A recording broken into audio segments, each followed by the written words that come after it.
ਚੜ੍ਹਦੀ ਕਲਾ time TV ਦੇ ਪੰਜਾਬੀ ਖਬਰਾਂ ਦੇ ਇਸ ਬੁਲੇਟਿਨ ਵਿੱਚ ਤੁਹਾਡਾ ਸਵਾਗਤ ਹੈ। ਮੈਂ ਹਾਂ ਸੁਖਵਿੰਦਰ ਸਿੰਘ। ਬੁਲੇਟਿਨ ਦੀ ਸ਼ੁਰੂਆਤ ਤੋਂ ਪਹਿਲਾਂ ਇੱਕ ਨਜ਼ਰ ਹੁਣ ਤੱਕ ਦੀਆਂ ਸੁਰਖੀਆਂ ਉੱਤੇ। ਆਸਟ੍ਰੇਲੀਆ ਦੇ ਸਿਡਨੀ ਵਿੱਚ ਇੱਕ ਹਮਲਾਵਰ ਦੀ ਦਹਿਸ਼ਤ। ਮਾਰਟਿਨ ਪੈਲੇਸ ਕੈਫੇ 'ਚ ਕਈ ਲੋਕਾਂ ਨੂੰ ਬਣਾਇਆ ਬੰਦੀ। ਅੱਤਵਾਦੀ ਕਾਰਵਾਈ ਦਾ ਖਦਸ਼ਾ। ਕੱਲ ਜੰਮੂ ਕਸ਼ਮੀਰ ਅਤੇ ਝਾਰਖੰਡ ਵਿੱਚ ਹੋਈ ਚੌਥੇ ਗੇੜ ਦੀ ਵੋਟਿੰਗ। ਝਾਰਖੰਡ ਵਿੱਚ 61 ਅਤੇ ਜੰਮੂ ਕਸ਼ਮੀਰ 'ਚ 49% ਨੇ ਲੋਕਾਂ ਨੇ ਕੀਤੀ ਆਪਣੇ ਹੱਕ ਦੀ ਵਰਤੋਂ। आशुतोष महाराज के संस्कार ते पंजाब हरियाणा हाई कोर्ट अज सुनाएगी फैसला। आशुतोष की समाधि ते सस्पेंस हो सकता खत्म। हाकी के सैमीफाइनल मैच जितन तो बाद भद्दे इशारे करन ते 2 पाकिस्तानी खिडारी किए गए सस्पेंड। फाइनल मैच खेडन ते लगी पाबंदी।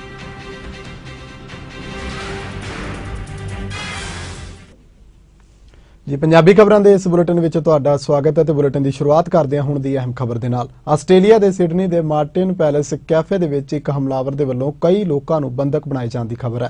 हालात नूं संभालदे होए पुलिस ने पूरे इलाके दा घेराव कर लिया। उधर आस्ट्रेलिया दे प्रधानमंत्री टोनी अबॉट ने लोकां नूं शांति बनाए रखण दे लई कहा। बंधक बनाए लोकां नूं खिड़की अगे हत्थ खड़े करके खड़ा किया गया ते जिहादी झंडा भी दिखाया गया। सिडनी दे विच हो रहे इस पूरे घटनाक्रम ने आस्ट्रेलिया दे समेत दुनिया भर के लोगों को सहम दे विच पा दिता है। पुलिस कमिश्नर का कहना है कि हमलावर एक है ते किन्ने लोग बंधक बनाए गए ने उन्हां बारे कोई स्पष्ट जानकारी नहीं है। हालांकि सुरक्षा एजेंसियां ते पुलिस घटना नूं हल्के च ना लैके पूरी मुस्तैदी बनाई हुई है। खबर आस्ट्रेलिया तो है जिथे सिडनी दे विच मार्टिन पैलेस कैफे विच एक हमलावर वालों कई लोगों को बंदी बनाया गया, जिस नूं लैके पुलिस वालों आस पास के इलाके नूं खाली करवा लिया गया। बंधक बना के लोगों को खिड़की ते खड़ा किया गया तो उन्होंने हाथ में जिहादी झंडा दिखाया जा रहा है।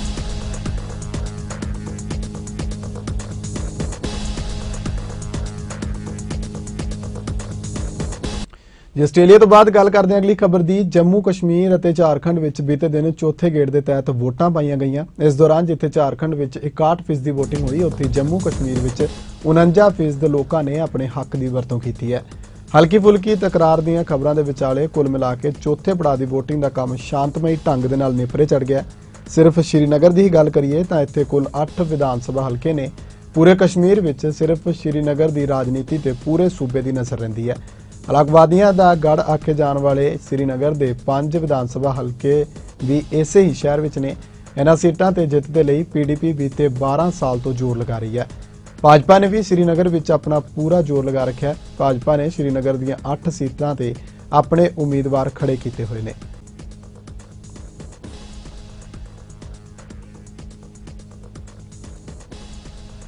जी हुण गल कर लैंदे अगली खबर की। दिव्य ज्योति जागृति संस्था के मुखी आशुतोष महाराज के संस्कार की तारीख वधाउण के मामले दे विच पंजाब हरियाणा हाई कोर्ट अज अपना फैसला सुनाएगी। दरअसल पिछले 10 महीनों तो आशुतोष की मृतक दे फ्रीजर दे विच पई है ते हाई कोर्ट ने हुक्म दिते सी कि 15 दिनों के अंदर अंदर आशुतोष महाराज का संस्कार किया जाना चाहिए। जिसते आशुतोष के समर्थकों ने खेद जताया सी ते वख-वख पटीशनां दायर कीतियां गईयां, जिसते अज हाई कोर्ट दे विच सुनवाई होवेगी। इस तो पहला हाई कोर्ट के वलों गठित की एक डॉक्टरी टीम ने आशुतोष का चैकअप करके उसनूं मृतक करार दे दिता।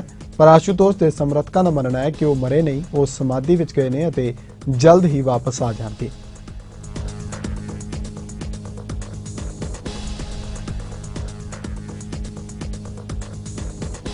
गल करते हैं अगली खबर की। प्रधानमंत्री नरेंद्र मोदी ने बीते दिन तीजी बार रेडियो के जरिए देश के लोगों के नाल अपने मन की गल की।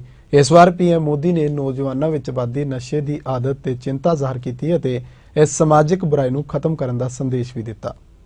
मैं जब गुजरात में मुख्यमंत्री के रूप में काम करता था तो मुझे कई बार हमारे अच्छे अच्छे अफसर मिलने आते थे, छुट्टी मांगते थे। मैं पूछता था क्यों। पहले तो नहीं बोलते थे, लेकिन जरा प्यार से बात करता तो बताते थे कि बेटा बुरी चीज में फंसा है, उसको बाहर निकालने के लिए मुझे अब ये सब छोड़ छाड़ करके उसके साथ रहना पड़ेगा। और मैंने देखा था कि जिनको मैं बहुत बहादुर अच्छे अफसर मानता था वे भी सिर्फ रोना ही बाकी रह जाता था।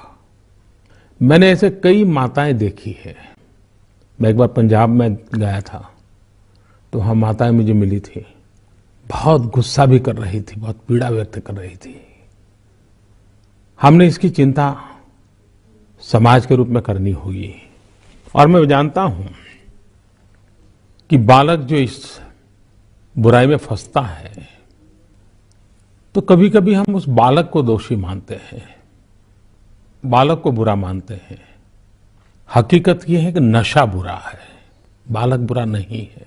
ड्रग्स 3 बातों को लाता है, और मैं उसको कहूंगा एक बुराइयों वाला एक 3D है। मनोरंजन के 3D की मैं बात नहीं कर रहा हूं।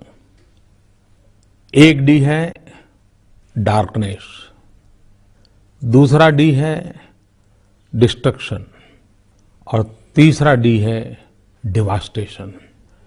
नशा अंधेरी गली में ले जाता है, विनाश के मोड़ पे आकर खड़ा कर देता है, और बर्बादी का मंजर, इसके सिवाय आपके नशे में कुछ नहीं होता है। मैं कभी कभी नशे में डूबे हुए उन नौजवानों से पूछना चाहता हूं, क्या कभी आपने सोचा है कि आपको 2 घंटे 4 घंटे नशे के लत में शायद एक अलग जिंदगी जीने का एहसास होता होगा, परेशानियों से मुक्ति का एहसास होता होगा, लेकिन क्या आपने कभी सोचा है कि जिन पैसों से आप ड्रग्स खरीदते हैं वो पैसे कहां जाते हैं? आपने कभी सोचा है? कल्पना कीजिए कि यही ड्रग्स के पैसे अगर आतंकवादियों के पास जाते होंगे, इन्हीं पैसों से आतंकवादी अगर शस्त्र खरीदते होंगे, और उन्हीं शस्त्र से कोई आतंकवादी मेरे देश के जवान के सीने में गोलियां दाग देता होगा, मेरे देश का जवान शहीद हो जाता होगा, तो क्या कभी सोचा है? जी गल करते हैं अगली खबर दी। रेलवे दे विच सफर करने वालियां दी जेब थोड़ी ढिली हो सकती है। अगले साल तो रेलवे च सफर करना थोड़ा महंगा हो जाएगा, क्योंकि रेलवे विभाग अगले साल की शुरुआत तो रेल किराए दे विच थोड़ा वाधा कर सकता है। तुहानूं दस दईए कि इस तो पहला जून महीने दे विच रेल किराए विच वाधा किया गया सी। उस समय यात्री किराए विच 4.2% का वाधा किया गया सी। रेल मंत्री सुरेश प्रभु के मुताबिक रेलवे के वाधे खर्चों नूं पूरा करने के लिए किराए विच थोड़ा वाधा करने की जरूरत है। मन्निया जा रहा है कि फरवरी दे विच पेश होने वाले रेल बजट दे विच ऊर्जा की वाधी लागत का बोझ यात्रियों ते पाउण दे लई रेल किराए विच वाधे का प्रस्ताव पेश किया जा सकता है।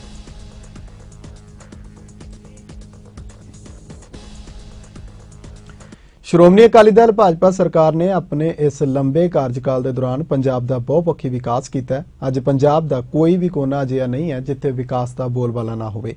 इन्हां विचारां दा प्रगटावा अकाली आगू तरसेम सिंह पिंडर ने लुधियाना विखे एक विशेष सन्मान समारोह विच कीता। इकट्ठ नूं संबोधन करदਿਆਂ उन्हां कहा कि पंजाब सरकार दे वल्लों उन्हां नूं नौजवानां नूं इकत्तर करन दा जिम्मा सौंपिया गया अते ओह तनदेही दे नाल इस जिम्मेवारी नूं निभाउणगे। उन्होंने इस मौके नौजवानों नूं पार्टी दे नाल समर्पित भावना नाल जुड़न की अपील की अते नशिਆਂ नूं छड्ड के अपनी सेहत अते पंजाब दे विकास लई अगे आउण दे लई प्रेरिया। रात को एक्सीडेंट अपने परिवारों के कई के जी सड़क हादसे च मौत हो जाती। उन्होंने सड़क रोड एक्सीडेंट रोकने लई कई ट्रैक्टर ट्रालियां दे विच आटो दे विच जां बसां ट्रकों के रिफ्लैक्टर नहीं होंदे। अज रिफ्लैक्टरां दी खास करके जिहड़ा साडा मुख निशाना नशिਆਂ के खिलाफ आ, नशिਆਂ के खिलाफ रोकण लई मुहिम शुरुआत की है। जी उधर दुबई दे विच गुरमत प्रचार विच जुटे कथावाचक भाई सुरिंदर सिंह गोरी वल्लों वख-वख गुरुद्वारिਆਂ दे विच जाके संगतां नूं निहाल किया जा रहा है। ऐसे लड़ी के तहत बीते दिनी गुरु गोबिंद सिंह जी के छोटे साहिबजादे बाबा फतेह सिंह जी के जन्म दिहाड़े नूं समर्पित समागम के दौरान भाई सुरिंदर सिंह जी गोरी दुबई वालियां ने केसां की महत्ता के संबंधी संगतां दे नाल सांझ पाई। उन्हां संगतां नूं अपील की कि साहिबजादियां नूं सच्ची श्रद्धांजलि ये होवेगी कि असीं उन्हां दीआं सिੱਖਿਆਵਾਂ ते चल के अपना जीवन निर्वाह करिए अते सिंह सज के गुरु वाले बनिए। ते माता जिंदा दा इतिहास याद करो कि माता जिंदा कहती है कि मेरा सब कुछ खोया गया, पर हे गुरु नानक मेरी मैं सिक्खी दा संभाली रहन देनी चाहिए सीगी। ते असीं प्रकाश दिहाड़ा मनाउणा यही हैगा आ कि भाई अपने सिक्खी स्वरूप नूं संभालो। इसकी बड़ी शान है। एक मैडिकल भी बड़ी इंपॉर्टेंट हैगा आ। ये नहीं कि कुदरत ने बाल एवं दे दिते है ना, कुदरत ने कुछ बहाना समझ के दिते है ने। क्योंकि मेरे नाल डॉक्टर अमरीक सिंह जी भी मोहाली चंडीगढ़ तो आए हुए ने, बिना दवाई दे इलाज करते हैं। तो इन्होंने भी जो विचार होए कि केसां की कितना मतलब सत्कार है, केसां की कितनी शरीर च जरूरत हैगी जो कुदरत ने कितना दिता है। ਇਹ ਸੀਗਾ ਫਤਿਹ ਸਿੰਘ ਸਾਡੇ ਜੀਵਨ 'ਚ ਇੱਕ ਮਿਸਾਲ ਹੈਗੀ ਹੈ। ਤੇ ਦਾਸ ਆਪ ਜੀ ਜਿਸ ਤਰ੍ਹਾਂ ਮਾਤਾ ਜਿੰਦਾ ਨੇ ਆਪਣੇ ਪੁੱਤਰ ਦੇ ਉੱਤੇ ਵਿਰਾਗ ਵਿੱਚ ਆਈ, ਪੁੱਤਰ ਨੇ ਕਿਹਾ ਮਾਤਾ ਅੱਜ ਦੇ ਬਾਅਦ ਮੈਂ ਕੇਸ ਕਤਲ ਨਹੀਂ ਕਰਾਂਗਾ, ਅੱਜ ਦੇ ਬਾਅਦ ਮੈਂ ਕਦੀ ਹਜਾਮ ਨਹੀਂ ਕਰਾਵਾਂਗਾ, ਮੈਂ ਕਦੀ ਸ਼ੇਵਿੰਗ ਨਹੀਂ ਕਰਾਂਗਾ, ਅੱਜ ਦੇ ਬਾਅਦ ਮੈਂ ਆਪਣੇ ਕੇਸਾਂ ਨੂੰ ਬਰਕਰਾਰ ਰੱਖਾਂਗਾ। ਔਰ ਉਸ ਬੱਚੇ ਨੇ ਬਰਕਰਾਰ ਰੱਖੇ। ਮਗਰੋਂ ਇਤਿਹਾਸ ਇਸ ਤਰ੍ਹਾਂ ਆਂਦਾ ਹੈਗਾ ਆ। ਤੇ ਦਾਸ ਆਪ ਦੇ ਨਾਲ ਜ਼ਿਆਦਾ ਸਮੇਂ ਨਾ ਲਵੇ, ਇਹੀ ਕਹੇਗਾ ਬੇਨਤੀ ਕਿ ਭਾਈ ਆਪਣਾ ਨਿਤਨੇਮ ਕਰੋ, ਸੁਖਮਨੀ ਸਾਹਿਬ ਦਾ ਪਾਠ ਕਰੋ ਔਰ ਕਲਗੀਧਰ ਪਿਤਾ ਦੀ ਬਖਸ਼ਿਓ ਸਿੱਖੀ ਨੂੰ ਸੰਭਾਲੋ। ਦੇਖੋ ਜੀਵਨ 'ਚ ਕਦੇ ਪੀੜਾ ਨਹੀਂ ਆਏਗੀ। ਕੈਨੇਡਾ ਦੇ ਪ੍ਰਸਿੱਧ ਪੰਜਾਬੀ ਅਖਬਾਰ ਡੇਲੀ ਪੰਜਾਬੀ ਪੋਸਟ ਦੇ ਮੁੱਖ ਸੰਪਾਦਕ ਅਤੇ ਰੇਡੀਓ ਖਬਰਸਾਰ ਦੇ ਮੁਖੀ ਜਗਦੀਸ਼ ਸਿੰਘ ਗਰੇਵਾਲ ਦਾ ਬੀਤੇ ਦਿਨ ਪੰਜਾਬੀ ਯੂਨੀਵਰਸਿਟੀ ਪਟਿਆਲਾ ਦੀ ਐਲੂਮਨੀ ਐਸੋਸੀਏਸ਼ਨ ਦੇ ਵੱਲੋਂ ਵਿਸ਼ੇਸ਼ ਸਨਮਾਨ ਕੀਤਾ ਗਿਆ। ਇਸ ਮੌਕੇ ਵੱਖ-ਵੱਖ ਬੁਲਾਰਿਆਂ ਨੇ ਆਖਿਆ ਕਿ ਵਿਦੇਸ਼ਾਂ ਵਿੱਚ ਜਾ ਕੇ ਆਪਣੇ ਵਤਨ ਦੀ ਮੀਡੀਆ ਦੇ ਮਾਧਿਅਮ ਦੇ ਰਾਹੀਂ ਸੇਵਾ ਕਰਨਾ ਵੱਡਾ ਕਾਰਜ ਹੈ। ਇਸ ਲਈ ਜਗਦੀਸ਼ ਸਿੰਘ ਗਰੇਵਾਲ ਵਧਾਈ ਦੇ ਪਾਤਰ ਨੇ ਕਿ ਉਹ ਪਿਛਲੇ ਲੰਮੇ ਸਮੇਂ ਤੋਂ ਪੰਜਾਬੀਆਂ ਦੀ ਸੇਵਾ ਕਰ ਰਹੇ ਨੇ।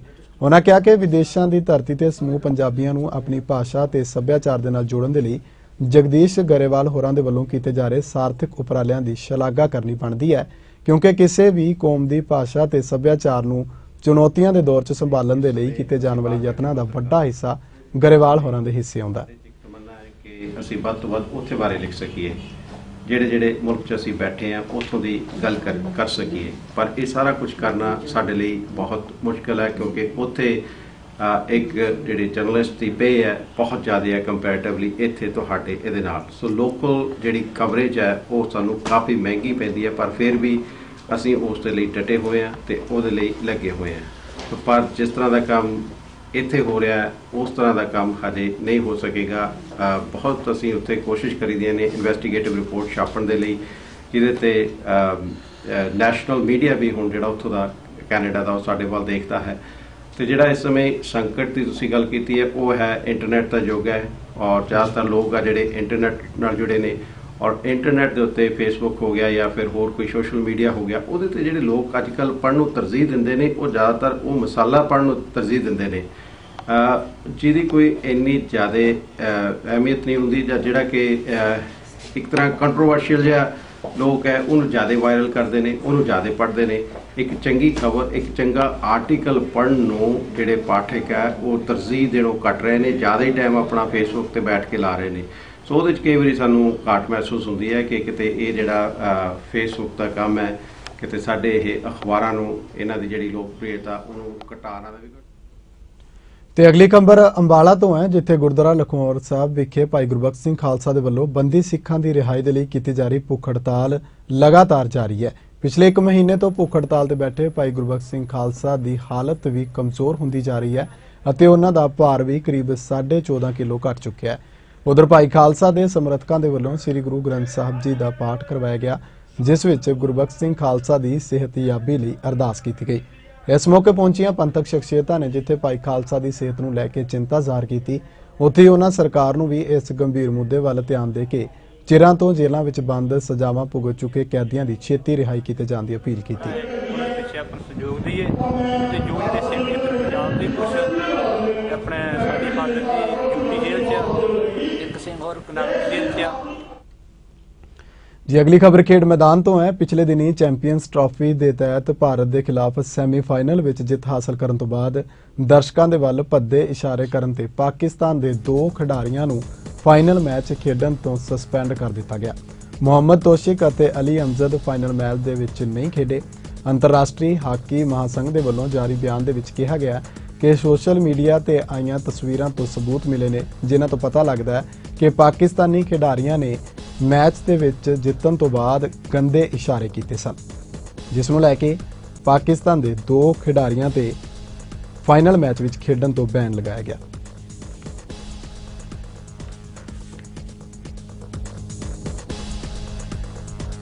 ਤੇ ਅਖੀਰ ਵਿੱਚ ਇੱਕ ਵਾਰ ਫਿਰ ਤੋਂ ਨਜ਼ਰ ਪਾਵਾਂਗੇ ਹੁਣ ਤੱਕ ਦੀਆਂ ਸੁਰਖੀਆਂ ਉੱਤੇ। ਆਸਟ੍ਰੇਲੀਆ ਦੇ ਸਿਡਨੀ ਵਿੱਚ ਇੱਕ ਹਮਲਾਵਰ ਦੀ ਦਹਿਸ਼ਤ, ਮਾਰਟਿਨ ਪੈਲੇਸ ਕੈਫੇ ਵਿੱਚ ਕਈ ਲੋਕਾਂ ਨੂੰ ਬਣਾਇਆ ਬੰਦੀ, ਅੱਤਵਾਦੀ ਕਾਰਵਾਈ ਦਾ ਖਦਸ਼ਾ। ਕੱਲ੍ਹ ਜੰਮੂ ਕਸ਼ਮੀਰ ਅਤੇ ਝਾਰਖੰਡ 'ਚ ਹੋਈ ਚੌਥੇ ਗੇੜ ਦੀ ਵੋਟਿੰਗ, ਝਾਰਖੰਡ 'ਚ 61 ਅਤੇ ਜੰਮੂ ਕਸ਼ਮੀਰ ਵਿੱਚ 49% ਲੋਕਾਂ ਨੇ ਕੀਤੀ ਆਪਣੇ ਹੱਕ ਦੀ ਵਰਤੋਂ। ਆਸ਼ੂਤੋਸ਼ ਮਹਾਰਾਜ ਦੇ ਸੰਸਕਾਰ ਤੇ ਪੰਜਾਬ ਹਰਿਆਣਾ ਹਾਈ ਕੋਰਟ ਸੁਣਾਏਗੀ ਫੈਸਲਾ। ਅੱਜ ਆਸ਼ੂਤੋਸ਼ ਦੀ ਸਮਾਧੀ ਤੇ ਸਸਪੈਂਸ ਹੋ ਸਕਦਾ ਖਤਮ। ਅਤੇ ਹਾਕੀ ਦੇ ਸੈਮੀਫਾਈਨਲ ਮੈਚ ਜਿੱਤਣ ਤੋਂ ਬਾਅਦ ਭੱਦੇ ਇਸ਼ਾਰੇ ਕਰਨ ਤੇ 2 ਪਾਕਿਸਤਾਨੀ ਖਿਡਾਰੀ ਕੀਤੇ ਗਏ ਸਸਪੈਂਡ। ਫਾਈਨਲ ਮੈਚ ਖੇਡਣ ਤੇ ਲਗਾਈ ਸੀ ਪਾਬੰਦੀ।